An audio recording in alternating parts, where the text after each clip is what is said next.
wabarakatuh. Selamat pagi, salam sejahtera untuk kita semua. Bertemu lagi dengan Pak Yayat pada tema 2, udara bersih bagi kesehatan. Subtema 1, cara tubuh mengolah udara bersih. Muatan pelajaran IPA, ilmu pengetahuan alam. Alangkah baiknya sebelum kita mulai pembelajaran untuk like, subscribe, dan komen.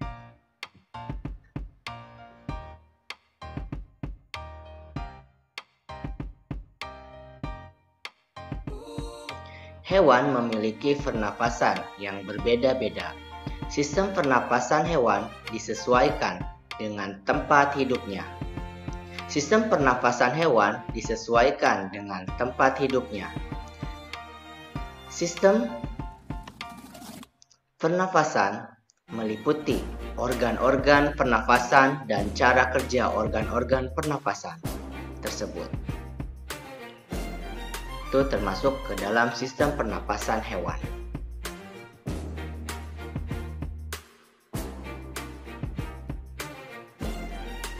Kita bahas satu persatu tentang sistem pernapasan pada hewan. Yang pertama, cacing tanah. Cacing tidak mempunyai alat pernapasan khusus. Cacing bernafas melalui permukaan kulit. Kulit cacing selalu basah dan berlendir untuk memudahkan penyerapan oksigen dari udara. Oleh karena itu, cacing menyukai tempat lembab untuk menjaga supaya kulit tubuhnya selalu basah dan berlendir. Di bawah permukaan kulit cacing yang tipis terdapat pembuluh udara.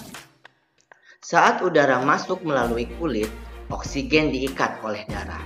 Pada darah cacing terkandung hemoglobin, sehingga mampu mengikat oksigen. Oksigen yang diikat oleh hemoglobin lalu diedarkan ke seluruh tubuh.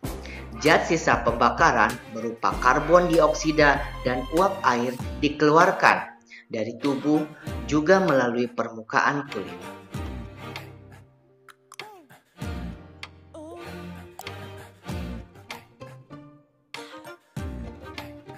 Serangga.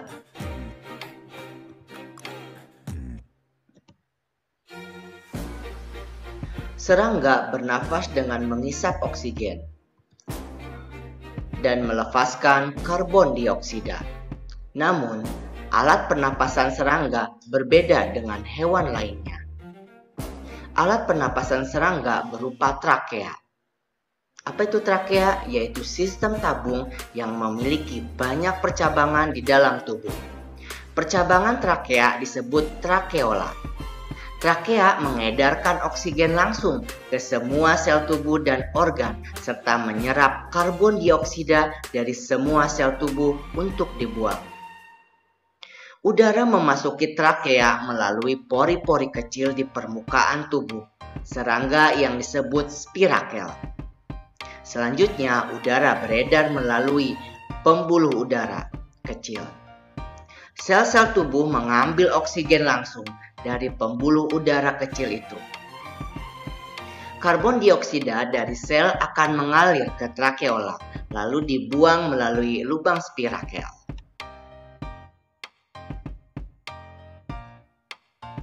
Kemudian ikan atau pisces.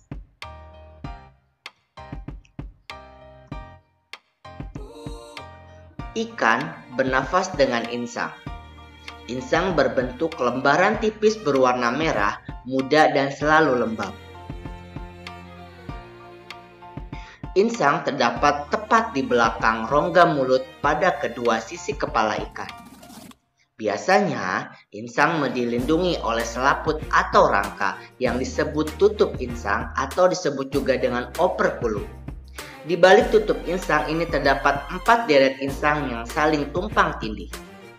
Pada insang terdapat pembuluh darah halus.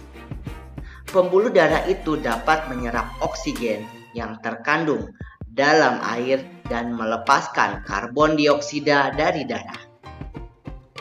Insang juga berfungsi sebagai alat pengeluaran garam-garam dan sebagai penyaring makanan. Untuk memperoleh cukup oksigen, pertama, tutup insang menutup. Secara bersamaan mulut terbuka dan dinding mulut mengembang. Saat itulah air terisap masuk. Kedua, rongga mulut menyempit dan mulut menutup. Secara bersamaan tutup ikan terbuka. Akibatnya air keluar dari mulut dan melewati insang. Saat itulah oksigen dari dalam air terserap dan karbon dioksida dikeluarkan.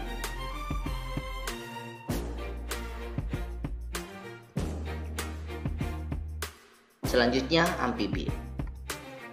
Berikut contoh-contohnya.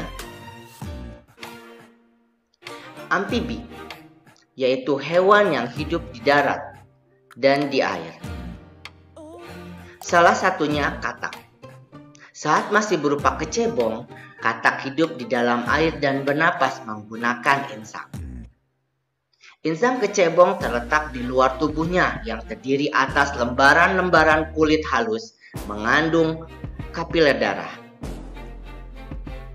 Setelah berumur 9 hari, kecebong bernapas menggunakan insang dalam.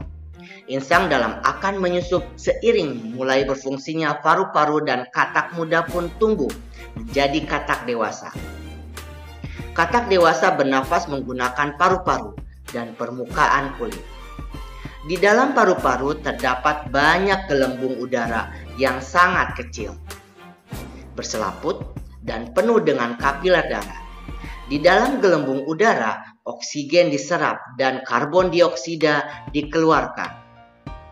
Selain dengan paru-paru, katak juga bernapas melalui kulit. Permukaan kulit katak selalu basah agar memudahkan penyerapan oksigen dari udara. Ya, begini untuk amfibi atau salah satunya yaitu katak.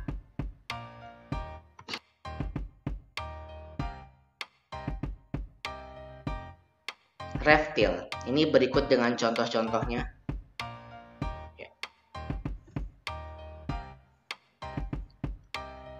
Reptil. Hewan ini termasuk jenis reptil.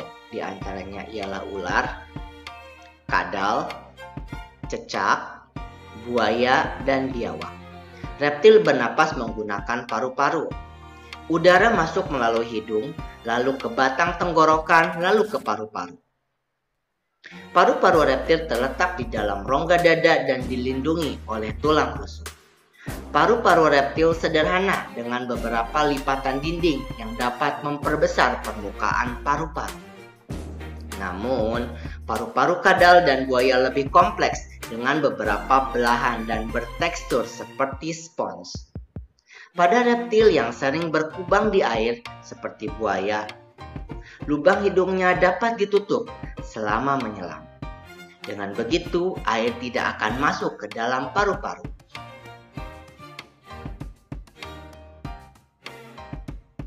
Selanjutnya, burung atau apes.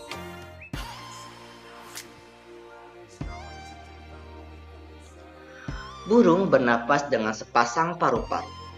Paru-paru burung terletak di dalam rongga dada. Udara yang mengandung oksigen masuk melalui lubang hidung pada pangkal paru sebelah atas. Selanjutnya, udara masuk ke pembuluh udara yang disebut dengan trakea. Dari trakea, udara sebagian masuk ke paru-paru dan sebagian lagi masuk ke kantong udara.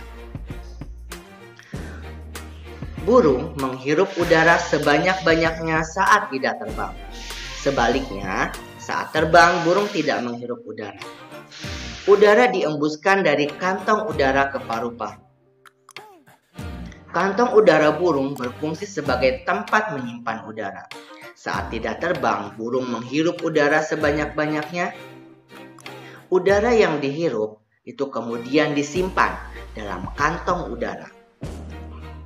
Saat terbang, burung tidak menghirup udara melainkan mengambil dari kantong udara. Kantong udara juga membantu burung saat terbang, membantu mencegah hilangnya panas tubuh yang terlalu besar dan memperkeras suara.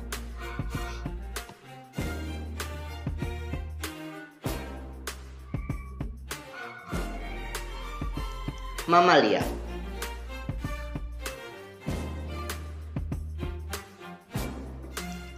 Mamalia adalah jenis hewan yang menyusui anaknya. Ada dua jenis mamalia, yaitu mamalia darat dan mamalia air. Mamalia darat misalnya kambing, sapi, kerbau, dan kuda. Mamalia air misalnya paus, duyung, dan lumba-lumba. Alat pernapasan mamalia darat terdiri atas hidung, pangkal tenggorok, batang tenggorok, dan paru-paru. Pada mamalia air, hidungnya dilengkapi dengan katup. Saat mamalia tersebut menyelam, katup akan menutup. Sebaliknya, saat mamalia tersebut muncul ke permukaan air, katup terbuka. Saat itulah mamalia air tersebut akan menghirup oksigen serta mengeluarkan karbon dioksida dan uap air.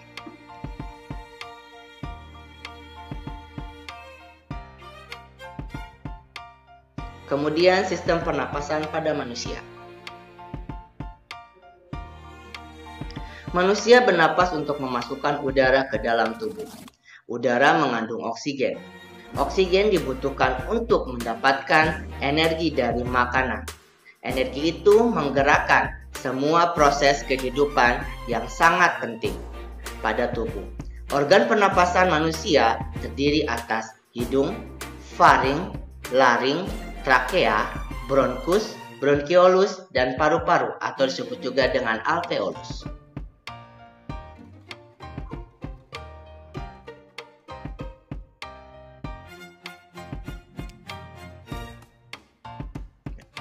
Silakan perhatikan gambar berikut ini, yaitu tentang keterangan gambar organ-organ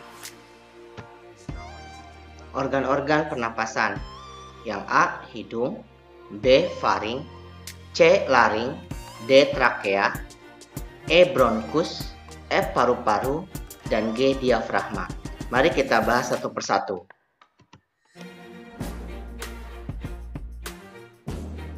Pertama, hidung. Udara masuk melalui lubang hidung ke dalam rongga hidung. Di dalam rongga hidung terdapat rambut-rambut pendek dan tebal untuk menyaring dan menangkap kotoran yang masuk bersama udara. Selain disaring udara yang masuk dilembabkan oleh selaput hidung. Yang kedua yaitu faring. Faring merupakan persimpangan antara saluran pernapasan pada bagian depan dan saluran pencernaan pada bagian belakang. Kemudian yang ketiga laring. Laring atau tekak atau disebut juga dengan jakun terdapat di bagian belakang faring. Laring terdiri atas 9 susunan tulang rawan berbentuk kotak. Kemudian yang keempat trakea atau disebut juga dengan batang tenggorokan. Pada trakea terdapat jaringan yang disebut dengan silia yang bergerak dan mendorong keluar debu-debu dan bakteri yang masuk. Yang kelima yaitu bronkus.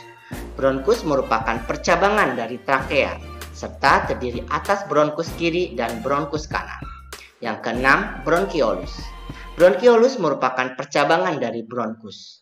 Dan yang terakhir alveolus.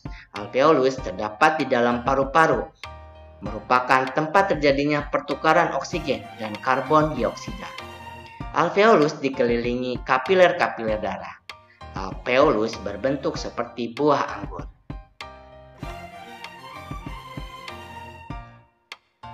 Proses pernapasan pada manusia. Proses pernapasan pada manusia dibedakan menjadi dua, yaitu proses menghirup udara dan proses mengembuskan udara. Berikut proses menghirup udara.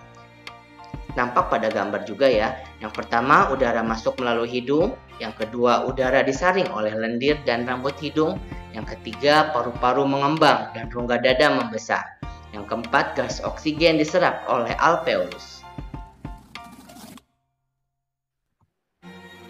Kemudian proses menghembuskan udara. Yang pertama paru-paru mengempis dan rongga dada kembali ke ukuran semula. Yang kedua, udara keluar melalui saluran pernafasan. Yang ketiga, udara yang dikeluarkan mengandung gas karbon dioksida dan uap air. Itu saja yang dapat Paya sampaikan mengenai tema 2, subtema 1, muatan pelajaran IPA ilmu pengetahuan alam. Kita ketemu di lain kesempatan. Wabillahi taufiq walhidayah. Wassalamualaikum warahmatullahi wabarakatuh.